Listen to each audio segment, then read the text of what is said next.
Seltzer Kings. Podcasts. I found a kid who swings a golf club like a dream. I'd like to try to qualify him for the U.S. Amateurs. Coming to Apple TV Plus. What's your name? I'm not into older guys, but I'm flattered. A new comedy series, Stick. I don't want to go on this trip. Your mouth's saying one thing, but those eyes are saying something else. From the home of Ted Lasso. This is your shot at redemption? This is your mulligan? Owen Wilson. This game takes and it takes. The game's finally giving me something back. Stick. You know Arnold Palmer? Iced tea, lemonade, mix it. I'm missing a nap for this. Streaming June 4th on Apple TV Plus. Fine, Gavin, I'll give you that one. Yes, at least you can say bad words on British TV. The following podcast contains... Can't fire a guy for cursing. No, I'm not upset by cursing. I mean, I love cursing. I love it. explicit language.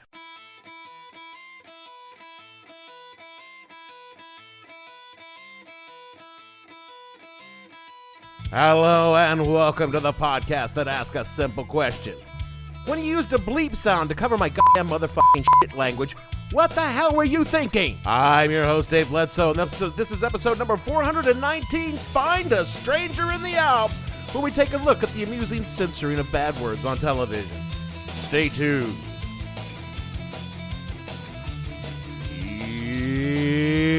What the hell were you thinking podcast is brought to you by Swearing Soap, soap that gets dirty mouths clean. Do you have a foul-mouthed child, an uncultured boy who uses filthy or obscene language and won't stop, no matter how hard you try? Then you need Swearing Soap, the bar soap specially formulated to wash that language right out of the mouth. Regular soaps are fine for occasional profanity, but chronic cursors need the extra bitter sudsing action of Swearing Soap. It makes Lifebuoy taste like chocolate candy. When the recalcitrant, foul-mouthed boy in your life won't give up the filthy words, Swearing Soap will teach him to watch his language or your money back. Swearing Soap gets the dirtiest mouth clean. No bad words, bad thoughts, bad intentions, and words. You know the 7, don't you, that you can't say on television? Shit, piss, fuck, cunt, cocksucker, motherfucker, and tits, huh?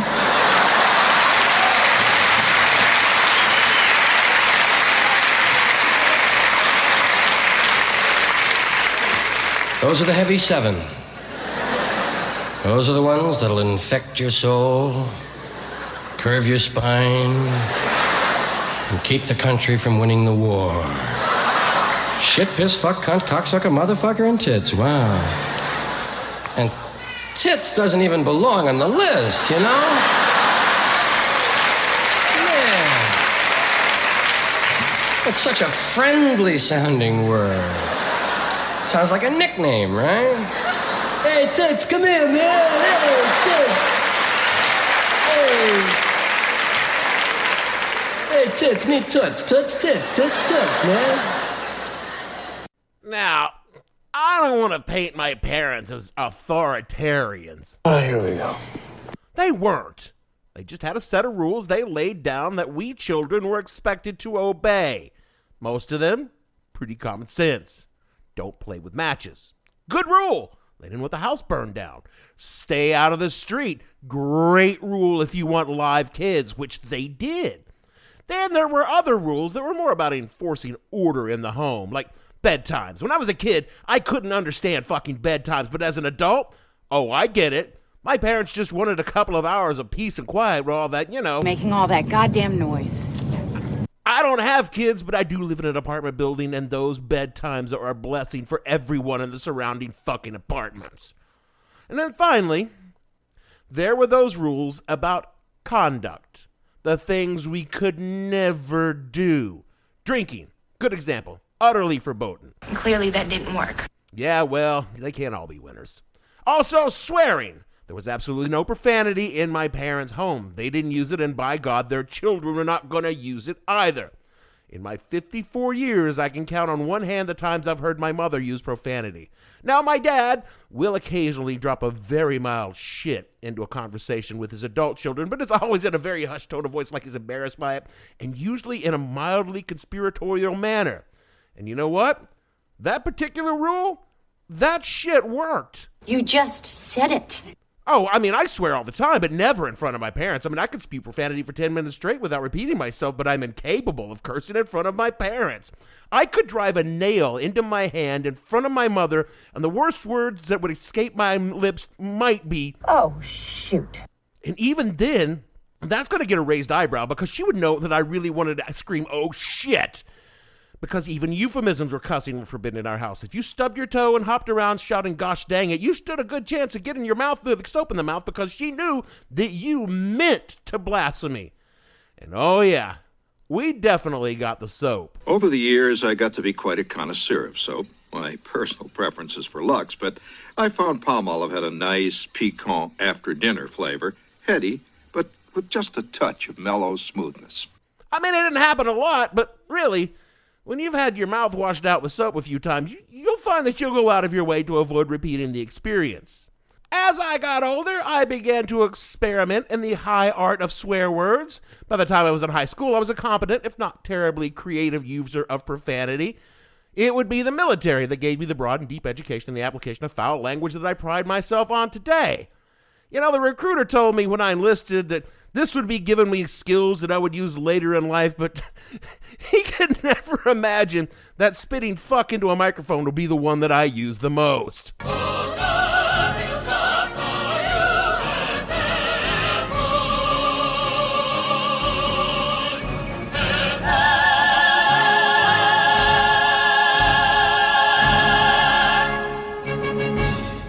So I wasn't much of a cursor as a kid. I mean, definitely not like today when it seems many a child's first words all have 4 letters. Potty-mouthed feral child. I'm pretty sure it's because they're streaming all their TV shows on the internet. When I was a kid, I was shocked to the core of my being when Hawkeye was trying to resuscitate a dying patient on the operating table and shouted, "Don't let the son of a bitch win." The point is, he said a bad word. And this got me thinking.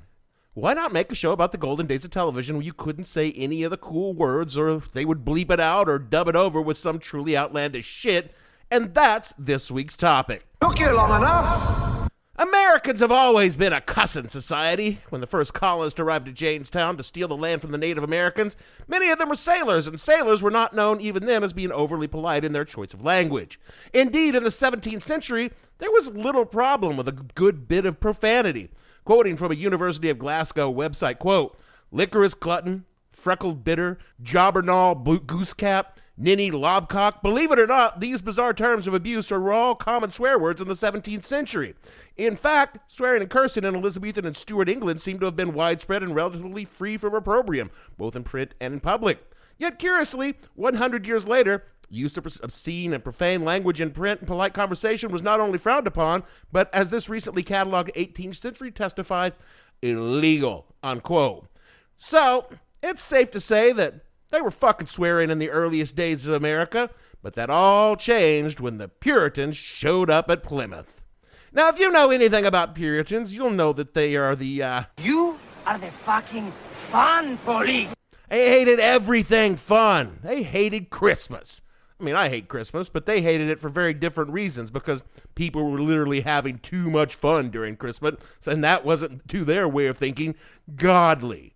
I could give ground on blasphemy, which has long been the dominant form of profanity, but they also forbade about talking about sex or thinking about sex or having sex unless you were doing it to a very unhappy wife to create children. The only fun thing a Puritan could do was drink booze, and honestly, if you're drinking and not swearing, it's like dry humping the couch. Yeah, you're probably still going to get off, but it's kind of sad and pointless. And while the Puritans were quickly outnumbered by other less rigid colonizers, their influence runs deep in Americans and how Americans view pretty much everything fun. Also, an awful lot of descendants of Puritans deeply tainted by their puritanical Really, Dave? zeal rose to positions of power and influence in early America, which means that their ideology is all over our jurisprudence and social mores. So, when the First Amendment was written, it was not explicit, but commonly accepted that not all speech was free. A Middle Tennessee State University article lays out the thinking, quote, "Historically, profane words were considered blasphemous and punishable. In 1942, Justice Francis W. Murphy assumed this position in his famous passage from the Fighting Words decision of Chaplinsky versus New Hampshire. There are certain well-defined and narrowly limited classes of speech, and prevention and punishment of which has never been thought to raise any constitutional problem. These include lewd and obscene, the profane, the libelous, or the assaulting or fighting words, unquote. For most of history, blasphemy and profanity could be and was prohibited by law. State and local ordinances forbade the use of such language in public where it could be overheard by others. If you wanted to shout fuck behind the closed doors in your home, that was nobody's business. But you better watch your mouth if you're on the street, son. None of this actually meant people didn't fucking swear all the goddamn time. No cursing. Don't curse so much. Much like me growing up, profanity was used, but the user ran the risk of punishment if they were imprudent and where they used it. This was the way of things for the first century and a half of our history. It would not truly begin to change until the 1970s when the Supreme Court began to chip away at the law's regulated speech when it came to bad words. Again, from a different MTSU article, quote, "The court ruled that profanity cannot be banned under the First Amendment. Nearly 30 years later, the current court ruled that an individual could not be convicted under a local disturbing the peace law when he wore a jacket bearing the words, 'fuck the draft,' into a California courthouse.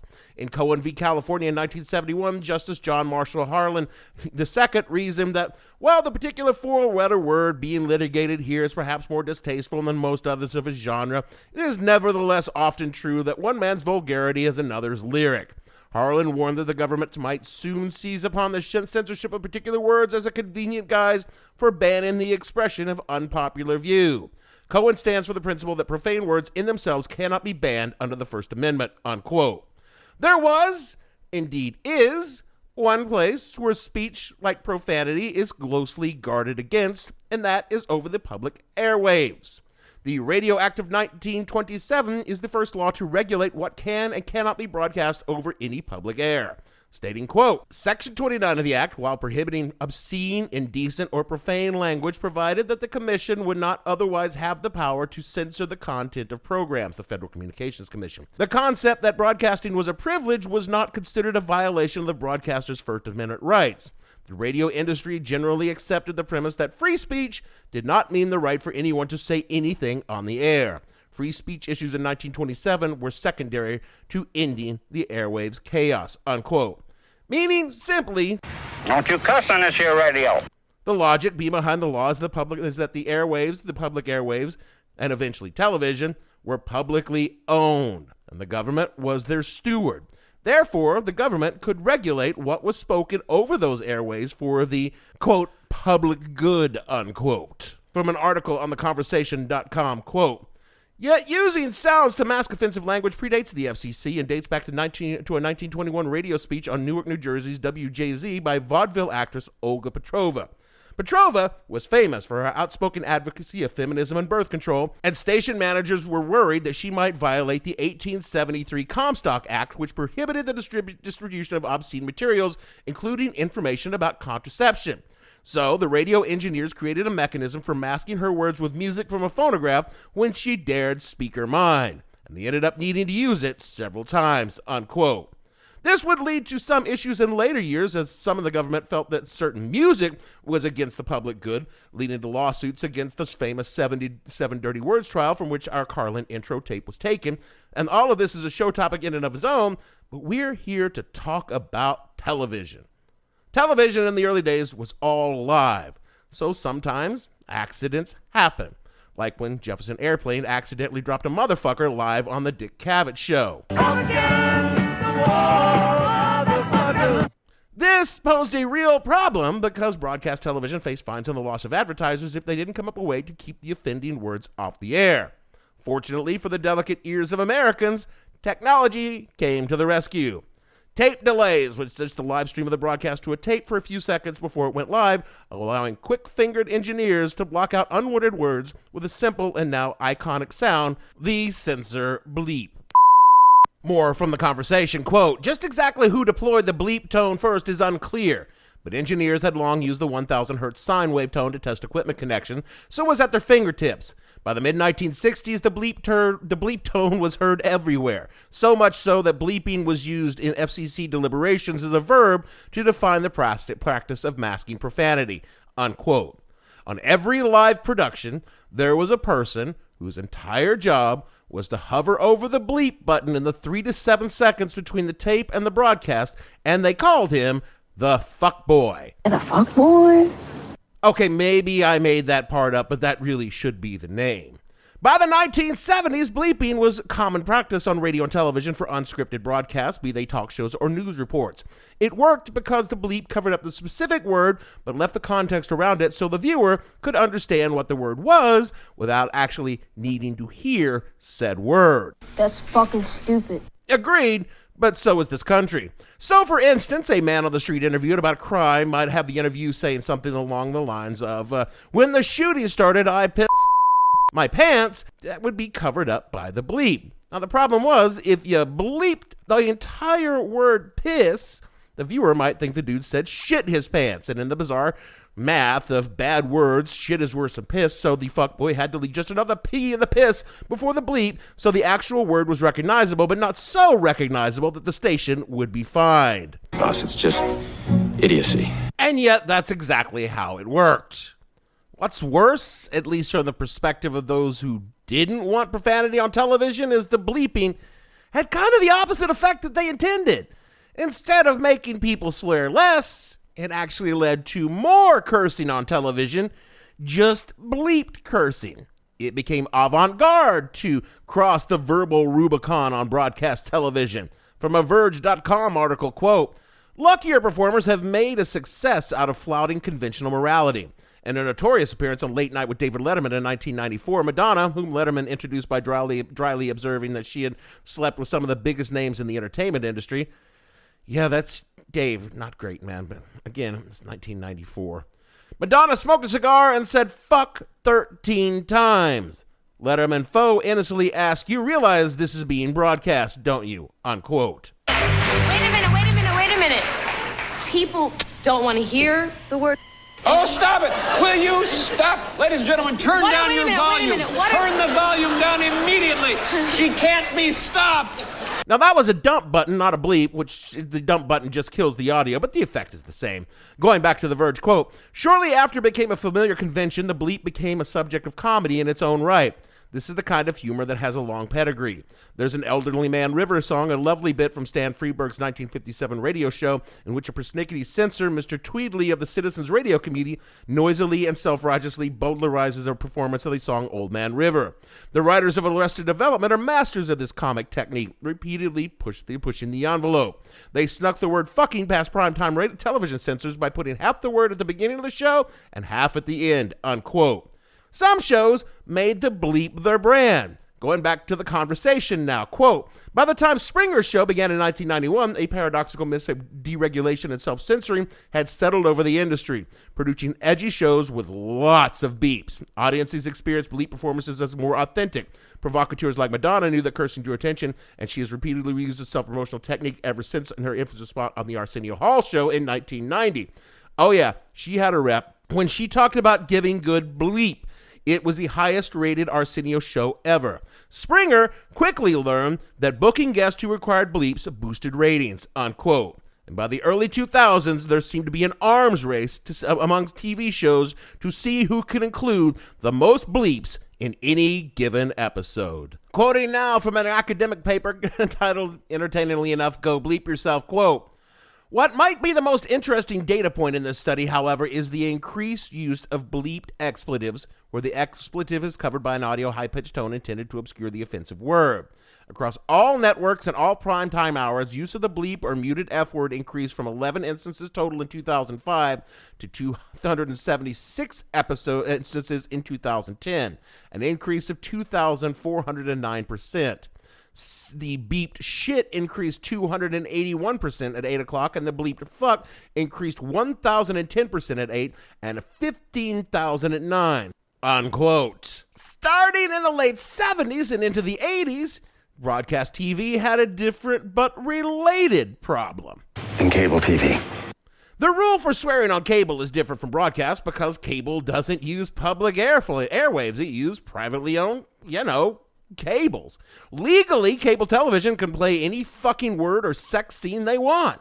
Practically, it adhered basically to the same policies as broadcast when it came to the gutter language. At least on basic cable, the tranche of channels that come with any subscription, pay TV like HBO, Showtime, and Skinamax doesn't kick in with the really dirty stuff till about 3 anyway. We're no holds barred on language, violence, and boobies. Facing increased competition from cable, broadcast began running Hollywood movies a lot sooner after they were released in theaters.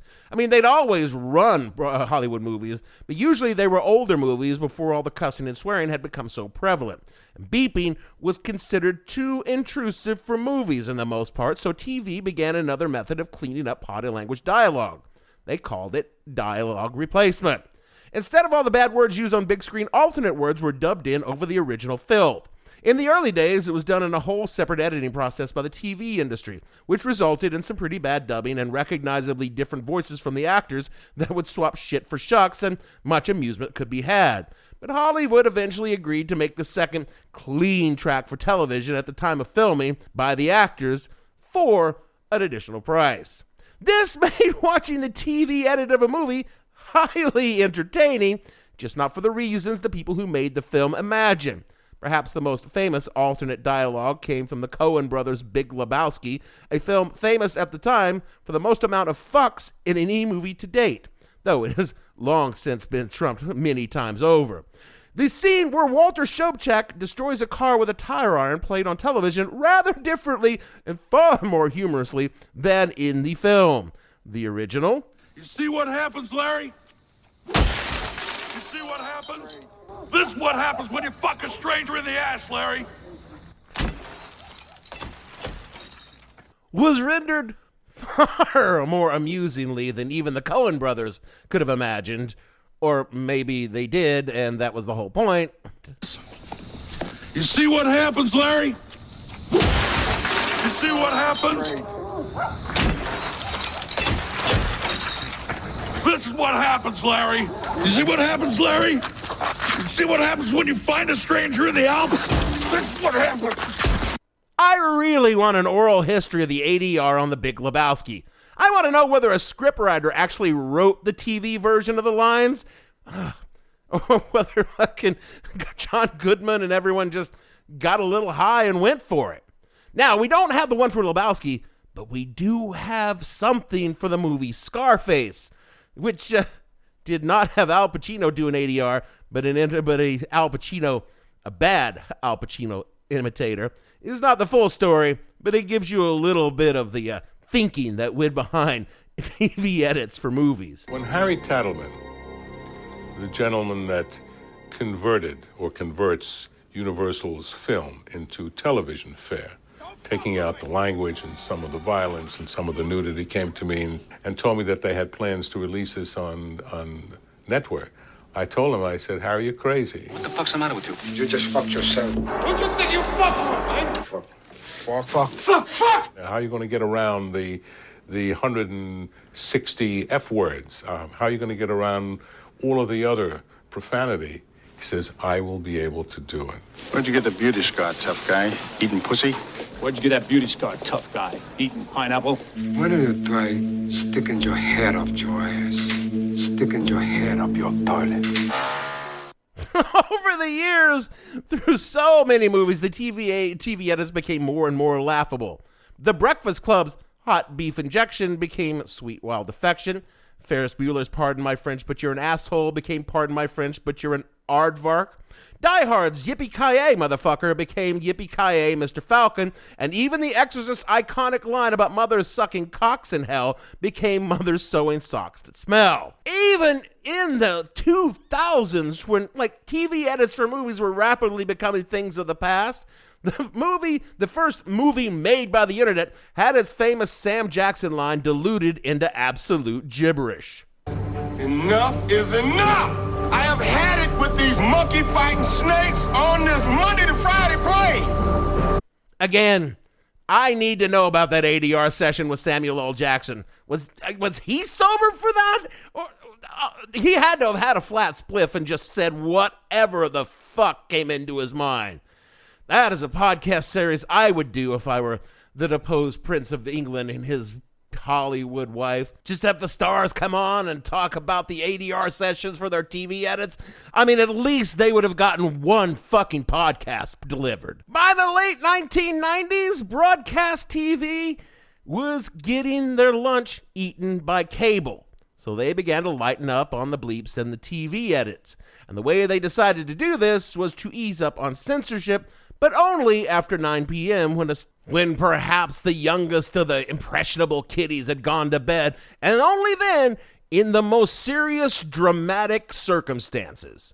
Douglas Adams created an intergalactic movie award in his book Life, the Universe, and Everything called a Rory. In the UK version, the Rory was for the most gratuitous word of the use of the word fuck in a serious screenplay. And that's humorous. But when the book came to the States, his publisher, or more likely Adams, changed the word from fuck to Belgium. The story logic being that the word Belgium was the most offensive word in the entire known universe, and only humans would be so crass as to name a bland and fairly boring country with such a vile and despicable word. It turned a rather banal use of the word fuck into something abso-Belgian-lutely hilarious. And the reason I bring this up is that broadcast TV began a race for their own Rory Award by seeing which network could use a previously taboo word or image in a serious context and get away with it. ABC's NYPD Blue broke the nudity barrier, but only from behind. The bare naked ass on broadcast TV. This had terrible fucking consequences, because a season or two later, they showed us, despite the fact that no one alive had asked for it, and no one alive wanted it, probably not even his wife, Dennis Franz's bare naked ass on broadcast television. Dear God, why? They had to do something to fight back against the Sopranos, I'm just saying, but at least we never got to see Gandolfini's fat bare ass on television. And finally, in 1999, broadcast TV finally got brave enough to break the shit barrier. Mark Leroy Jethro Gibbs Harmon utters in a deadly serious moment of the medical drama Chicago Hope, shit happens in the clear for the first time on broadcast TV. There's no word on whether Chicago Hope was ever nominated for a Rory. Now, fear not, the bleep is not dead. It continues to be the dominant form of censorship and enjoys a rich comedic life on the internet. You know that I am called the Count, because I really love to. Sometimes I sit and all day, but sometimes I get carried away. I slowly getting faster. Once I start it's very hard to stop. Hey! Bleeping is used even when it is perfectly legal and actually appropriate to use the actual profane word. Paid cable TV shows use it for comic effect. Bleeping is now part of the American canon, which is ironic since it was and is an anathema to the very idea of free speech.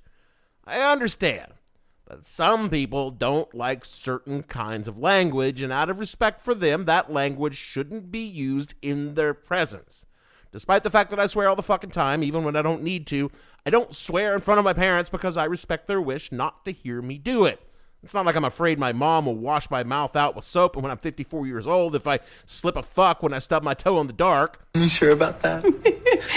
Okay, maybe I'm a little scared that she would do that, but I don't think she actually would.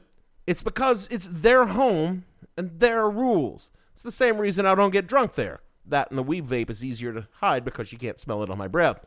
But having the government insist on blocking speech that everyone uses, at least almost everyone, on public airwaves in the 21st century when you can get hardcore porn on your phone is abso-fucking-lutely ridiculous. It is way past time to stop forcing TV to bleep certain words when those words are now so common. 6-year-olds use them when I don't get out of the subway car fast enough when I'm in front of them. You fat fuck. I'm not a free speech absolutist like, say, Elon Musk, who thinks it's okay to kick off a new Holocaust because he wants incels to like him, but shit, piss, fuck, cunt, cocksucker, motherfucker, and tits are just part of the standard American English lexicon.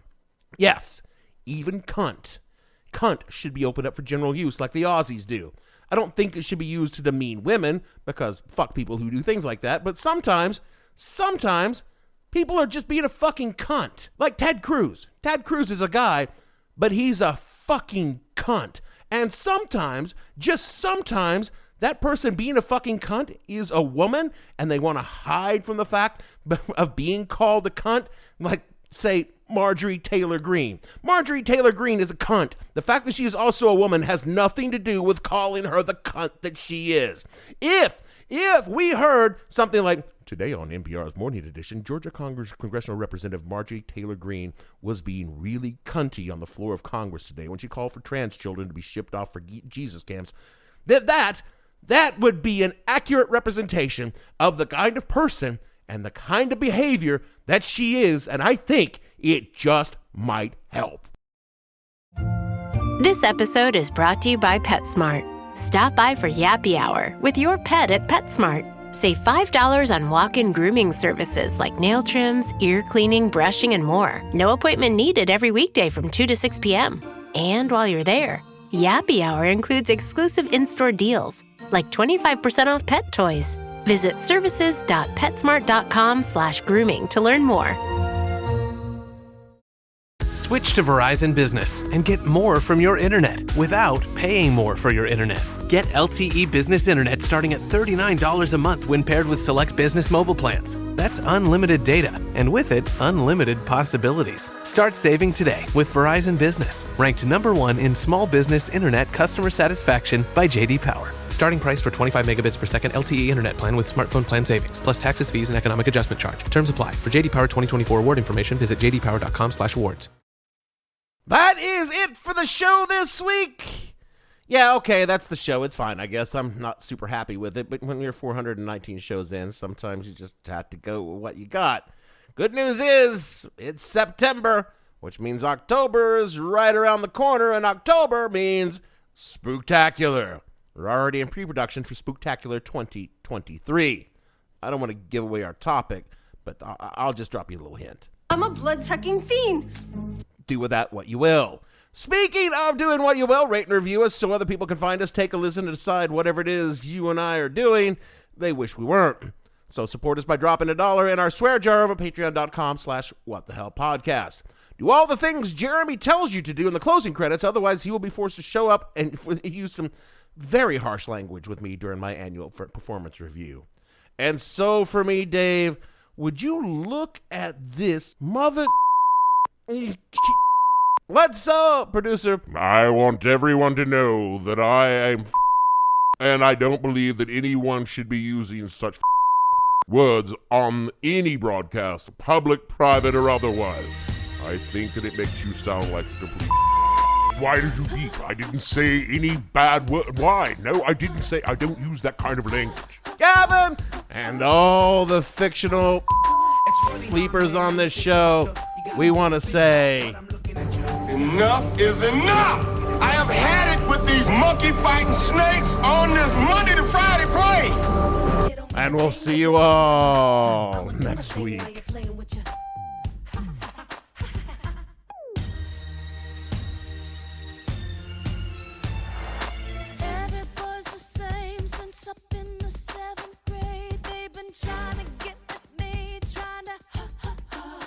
What the Hell Were You Thinking stars Dave Bledsoe and features Gavin St. James and several fictional minions. The show is produced by Kimberly Steele and a part of the Seltzer Kings podcast network. You can find more information on the show on their website, whatthehellpodcast.com, or on Twitter at @thehell_podcast, or on Facebook as What the Hell Podcast. Thanks for listening. I have no ending for this, so I take a small bow. At this time of year, few sights evoke more feelings of cheer and goodwill than the lights of a Christmas tree. Seltzer Kings. Podcasts.